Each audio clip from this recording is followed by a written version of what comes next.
नमस्कार। आप सब लोगों का फिर से स्वागत है मेरे इस चैनल में। आपको पता ही होगा कि पैन कार्ड क्लब्स लिमिटेड, इस पर मैंने एक वीडियो डाला था। उस वीडियो को बेहतरीन सपोर्ट मिला, सभी लोगों ने उस वीडियो को देखा, अच्छे खासे लाइक किए, सब्सक्राइब कर दिए और शेयर भी कर दिया।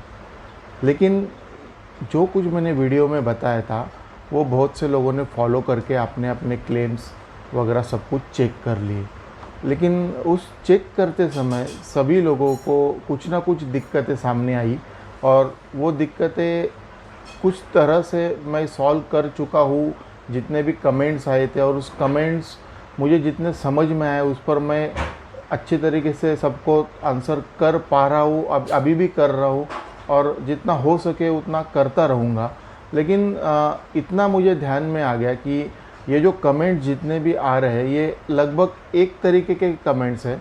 तो इसके लिए आज के इस वीडियो में जितने भी प्रॉब्लम्स ये सब क्लेम स्टेटस देखने के टाइम पर आपको समझ में आ रहे, दिख रहे, आ रहे, इन पर मैं सोचा एक छोटा सा वीडियो बना दूँ जिसमें सभी में आपके जितने भी कमेंट्स रहेंगे, कॉमन कमेंट्स, उस पर मैं आज आंसर करूँगा। लेकिन ये जो पूरा वीडियो है थोड़ा शायद लंबा हो सकेगा क्योंकि आप देखोगे तो बहुत से सवाल मेरे सामने लोगों के हैं। तो जो मेन सवाल है वो सब मैं आज के इस वीडियो में लूँगा। लेकिन आपको थोड़ा मैं एक छोटी सी बात समझाना चाहता हूँ कि ये जो पैन कार्ड क्लब्स लिमिटेड का हम स्टेटस चेक कर रहे हैं, ये सब अपलोड कर रहे हैं और इसका हमें पैसा कैसे मिलेगा, इसके बारे में ये सारी इन्फॉर्मेशन आज की इस वीडियो में मैं आपको दूंगा। तो सबसे पहली बात हम देखेंगे, अभी हमने हमारा स्टेटस फोलियो चेक कर लिया, बैंक डिटेल्स अपडेट कर दिए, अगर सब कुछ सही है सबमिट करवा दिया, डाउनलोड रिपोर्ट करवा दिया और वो रिपोर्ट भी हमारे पास हमने रख लिया है अगले रेफरेंस के लिए।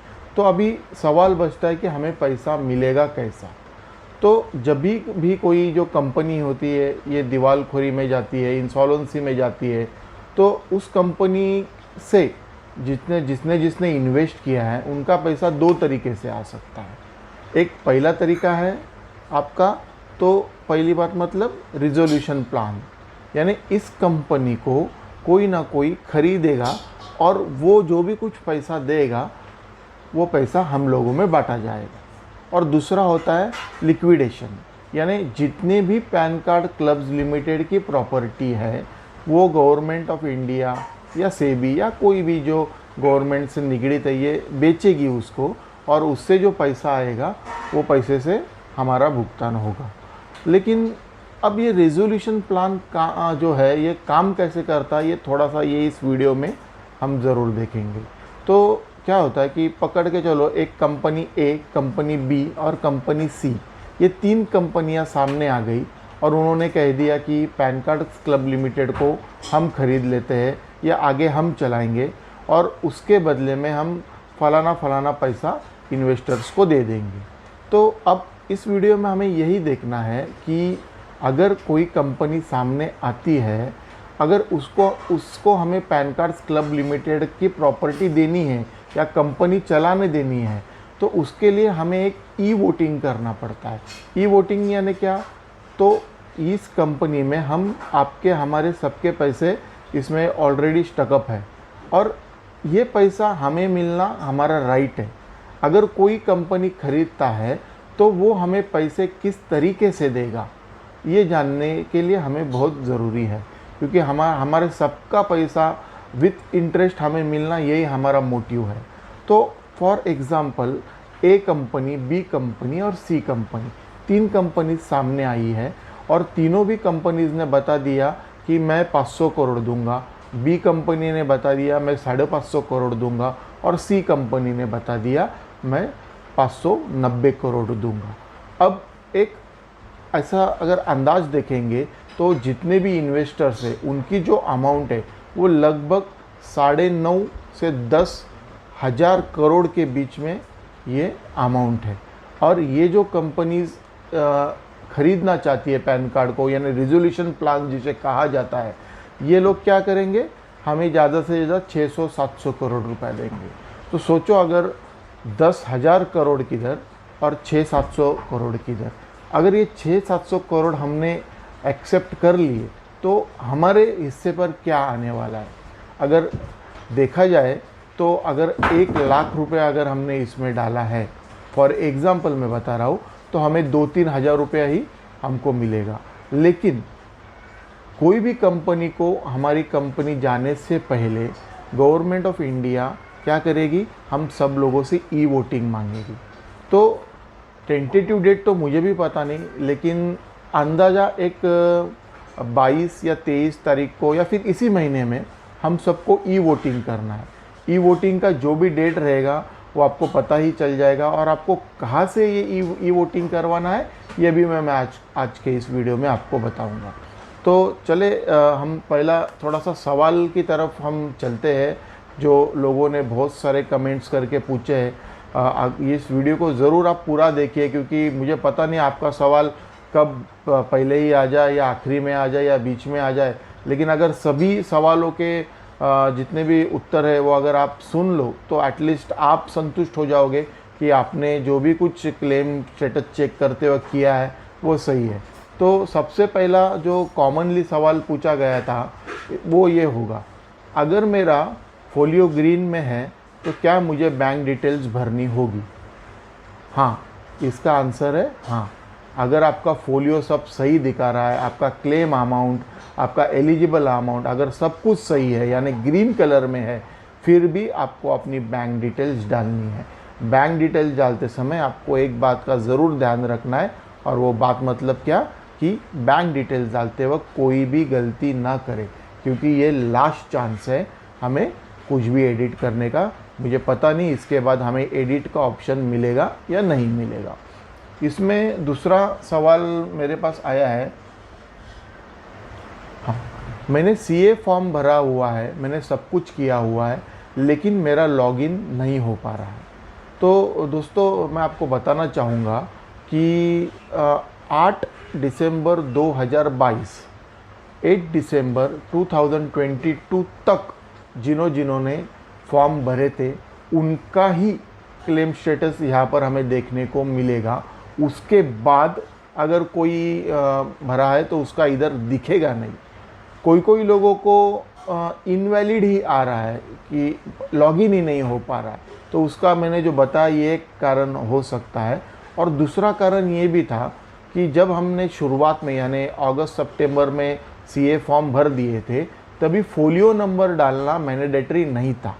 इसके लिए बहुत से लोगों ने वापस उस फॉर्म को मॉडिफिकेशन करके या नया लॉगिन रजिस्ट्रेशन करके फोलियो नंबर के साथ में उस फॉर्म को सबमिट किया, और उन्हीं लोगों का सबमिट किए हुए लोगों का फोलियो नंबर के साथ में सबमिट किए लोगों का अब लॉगिन ठीक तरह से हो रहा है। उसके बाद में तो एक तीसरा जो सवाल है वो इस तरह से है, अगर मेरा नाम मिसमैच दिखा रहा होगा तो हमें क्या करना है? तब मिसमैच कैसे हो पाएगा वो भी देखेंगे हम। सीए फॉर्म भरते वक्त अगर मेरा नाम अविनाश है और मैंने अविनाश डालते समय IAVI ये न डालते हुए AVNASH डाल दिया, अब पैन कार्ड के पास जो डेटाबेस है उसमें अविनाश का करेक्ट स्पेलिंग है, और मैंने डालते वक्त उसको सीए फॉर्म भरते वक्त उसका ये डाला नहीं था। तो अब मुझे क्या करना होगा, उधर नेम मिसमैच आ जाएगा, बस उस पर क्लिक करना है।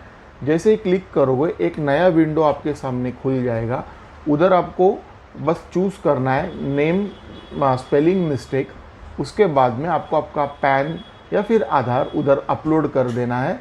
बाद में उसको सेव चेंजेस करके बैंक डिटेल्स पूरा भर के सबमिट करवा के डाउनलोड रिपोर्ट करवाना है। उसके बाद में एक ऐसे भी सवाल मेरे सामने आया है कि बैंक डिटेल्स डालते वक्त मेरे से गलती हो गई है। तो दोस्तों मुझे पता नहीं कि अगर आपका फॉर्म सबमिट हो चुका है इस टाइम पर, ये एक फ़ाइनल आपको मौका दिया गया था कि बैंक डिटेल्स डालने का, तो उस टाइम अगर कुछ गलती हुई रहेगी तो मुझे पता नहीं आपको मौका दिया जाएगा या नहीं दिया जाएगा उस बैंक डिटेल्स को सुधारने का। उसके बारे में अभी हाल फिलहाल में मेरे पास कोई आंसर नहीं है, लेकिन टेंशन लेने की बात नहीं है। पूरी डिटेल्स तो किसकी गलत नहीं होगी, किसी का IFSN कोड इधर उधर हुआ रहेगा, किसी का अकाउंट नंबर का इधर उधर थोड़ा आंकड़ा इधर हो गया रहेगा। लेकिन हमने चेक या फिर पासबुक भी उसमें अपलोड किया है, तो शायद हम भगवान से प्रार्थना करते हैं कि जो भी कुछ हमने हम लोग अपलोड किया हुआ है उस अपलोड को भी कंपनी देखेगी और देखने के बाद में थोड़े करेक्शंस अपने आप खुद कर लेगी या हमें करने का मौका देगी। उसके बाद में का एक सवाल मेरे सामने है, मैंने CA फॉर्म भरा ही नहीं था। तो दोस्तों अभी मैंने आपको बताया कि 8 दिसंबर 2022 के बाद में जिन्होंने भी CA फॉर्म भरे हुए हैं उनके अभी तक फॉर्म कंसिडरेशन में नहीं लिए गए हैं। लेकिन इसका मतलब ऐसा नहीं है कि आप भर ही नहीं पाओगे। आपको CA फॉर्म की जो साइट है वो मैं आपको डिस्क्रिप्शन बॉक्स में दे भी दूंगा, और उधर आपको 3 ऑप्शंस मिलेंगे। पहला ऑप्शंस रहेगा न्यू फाइलिंग, दूसरा ऑप्शंस रहेगा आपको मॉडिफाई एग्जिस्टिंग, और तीसरा कुछ अलग ऑप्शन है जहाँ पर हमें जाने की ज़रूरत नहीं है। तो अगर किसी ने CA फॉर्म नहीं भरा हुआ है तो कृपया आप वहाँ पर जाके अपना CA फॉर्म जिस तरीके से भरना चाहिए उस तरीके से आप भर देना। आगे का सवाल हम लेंगे,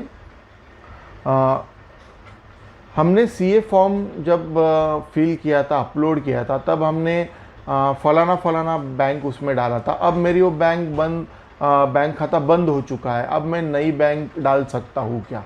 तो इसका आंसर है हाँ, ज़रूर डाल सकते हो। ये इसी को तो एडिट ऑप्शन कहा जाता है, क्योंकि जिधर हमें कुछ चेंजेस करने हैं वो चेंजेस करने का मौका ही हमें इस पर्टिकुलर साइट पे दिया गया हुआ है। तो CA फॉर्म में आपने जो भी कुछ डाला होगा वो आप बिल्कुल यहाँ पर एडिट कर सकते हो। उसके बाद का सवाल मेरे सामने आया है कि सर हमारे पास फॉर एग्ज़ाम्पल 5 फोलियो थे, लेकिन गलती से हमने 4 ही फोलियो उसमें डाल दिए CA फॉर्म में, अब हम क्या करें?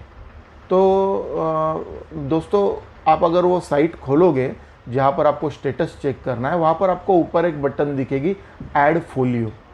उसी को आप अगर क्लिक करोगे तो आप जितने चाहे उतने फोलियो आप उसमें ऐड कर सकोगे। खाली ऐड करते समय वापस वही बता रहा हूँ, कोई भी गलती मत कीजिए, क्योंकि कोई भी गलती हमें माफ़ी नहीं है गलती के लिए, और वापस सुधारने का शायद मौका भी नहीं मिल पाएगा।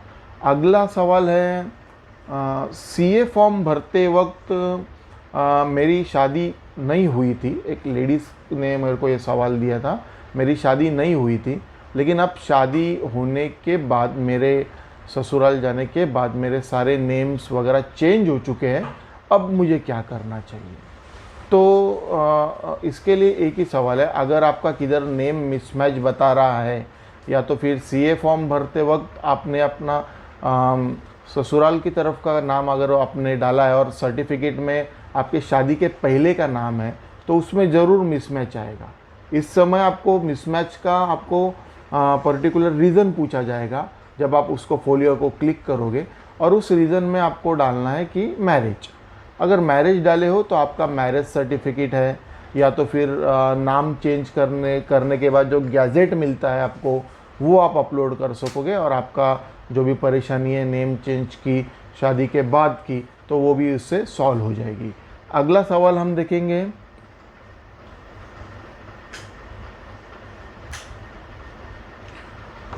हाँ, अगर समझिए कि अगर मेरा कोई नाम मिसमैच दिखा रहा है लेकिन एक्चुअली में है नहीं, मतलब सब स्पेलिंग बिलिंग सब करेक्ट है, लेकिन उसमें एक्चुअल दिखा रहा है कि इनवैलिड या फिर नेम मिसमैच, तो एक बार आप उसको ज़रूर क्लिक कीजिए। आपको फोलियो नंबर पूछा जाएगा, फोलियो नंबर आप ठीक तरीके से डालिए, स्लैश ना डालना, छोटी सी डैश आती है वो डाल के आपको फोलियो नंबर डालना है। जैसे आप फोलियो नंबर डालोगे तो वहाँ पर जो पैन कार्ड क्लब्स लिमिटेड के डेटाबेस में जो डेटा है वो डेटा वहाँ पर फेच हो जाएगा, और फेच होने के बाद में आपको दिखाई देगा कि उसमें क्या अंतर है और क्यों सिस्टम उसको मिसमैच बता रही है। उसके बाद में का सवाल आया है कि सर मैंने जितने भी मिसमैच थे या इनवैलिड फोलियोज थे वो सब सुधार दिए हैं, लेकिन अभी तक फोलियो स्टेटस मुझे फोलियो मैच नहीं आ रहा है। तो दोस्तों अब आपको मैंने बताया है कि लगभग 10,000 करोड़ इतनी टोटल रकम मुझे पता चली है यहाँ वहाँ से, मेरे को भी सही में पता नहीं कितनी है, लेकिन लगभग है। तो इसके इन्वेस्टर्स भी कितने हो गए। अगर एक साथ सब लोग कुछ चेंजेस करने लगेंगे तो कंपनी को उस चेंजेस को ट्रेस करने के लिए और उसके बाद में वो सही है गलत है ये जानने के लिए कुछ दिन तो जाएगा। इसके लिए मैं आपको बताता हूँ कि आप एक बार चेंजेस कर दिए तो एक 10, 15, 20 दिन के बाद या 8 दिन के बाद चेक करना, तो आपको पता चल जाएगा कि आपने जो चेंजेस किए थे वो अप्रूव हुए हैं या नहीं हुए हैं। अगर आपने किए हुए चेंजेस सब सही है तो आपका जो फोलियो स्टेटस है उसमें फोलियो मैच आपको दिखाई देगा। उसके बाद में ऐसा भी सवाल मेरे सामने आया हुआ है कि ईमेल आईडी और आइडेंटिफिकेशन नंबर हमें कहाँ से मिलेगा। तो दोस्तों बहुत आसान इसका उत्तर है। जो सीए फॉर्म आपने भरा हुआ था वो सीए फॉर्म भरते समय आपको ईमेल आईडी और आइडेंटिफिकेशन नंबर के रूप में आपका पैन और आप या फिर आधार नंबर आपको डाल के ही आपको आगे आपकी स्टेप चली होगी।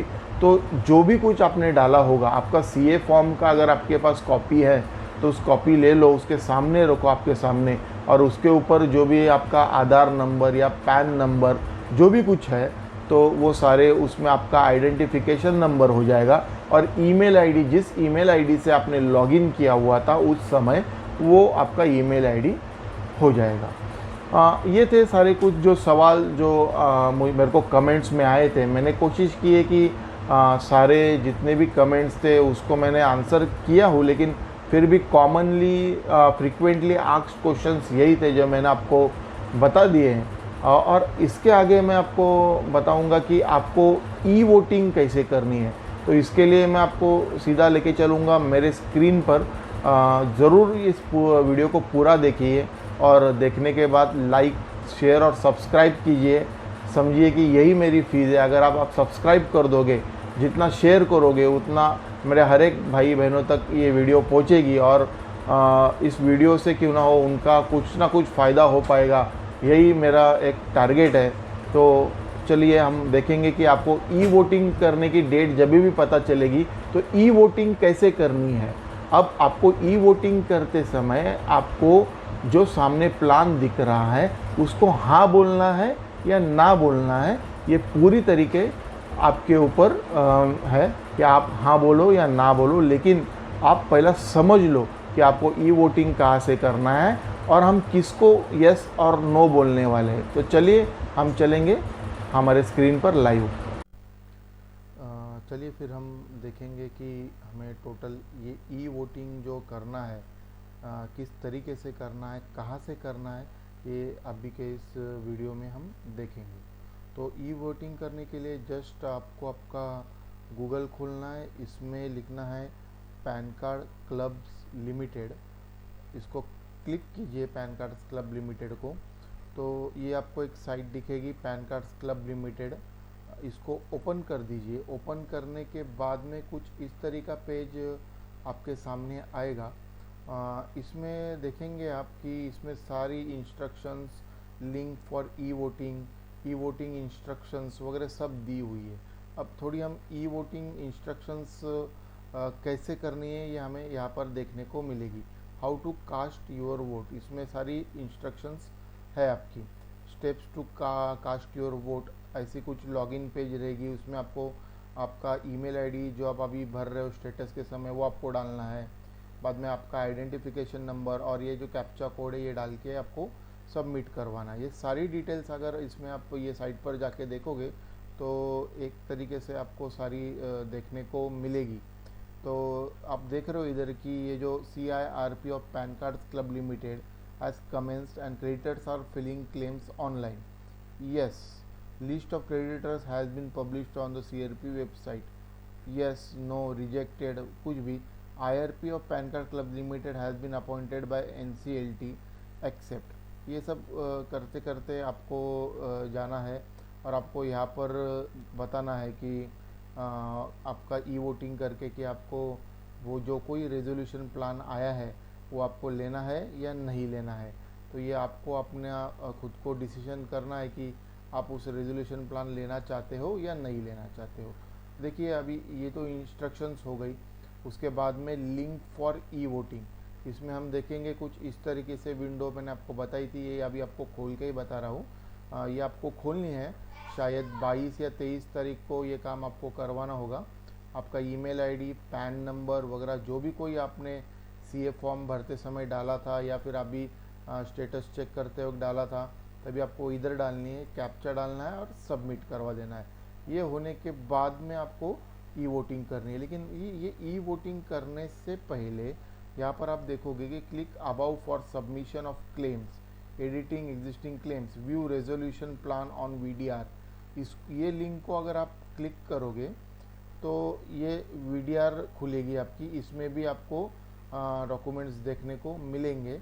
और दूसरा आपको इंस्ट्रक्शंस दी जो मैंने बताई है, और ये CIRP अपडेट्स, ये इसको आप अगर क्लिक करोगे तो कुछ इस तरीके से साइट खुलेगी। इसमें आप अपने लिस्ट वगैरह डाउनलोड कर सकते हो कि आपका नाम इस लिस्ट में है या नहीं है। ये इधर सारे प्रोसेस बताए गए। इस तरीके से आपको अपना ई वोटिंग कंप्लीट करना है, और ई वोटिंग ज़रूर कीजिए, क्योंकि कोई भी डिसीजन डायरेक्ट नहीं होने वाला है। हम जो ई वोटिंग करेंगे क्रेडिटर्स, उसके ऊपर ही डन होने वाला है कि ये रिजोल्यूशन पास होगा या नहीं होगा, या फिर कंपनी लिक्विडिटी में चली जाएगी। तो अगर हमें अच्छा लगा रिजोल्यूशन प्लान सामने वाले कंपनी का, तो हम इसे ज़रूर यस करेंगे। अगर नहीं अच्छा लगता है तो उसको हम नो करेंगे। ये सबकी अपनी अपनी राय है। तो लेकिन ये ई वोटिंग होनी बहुत ज़रूरी है।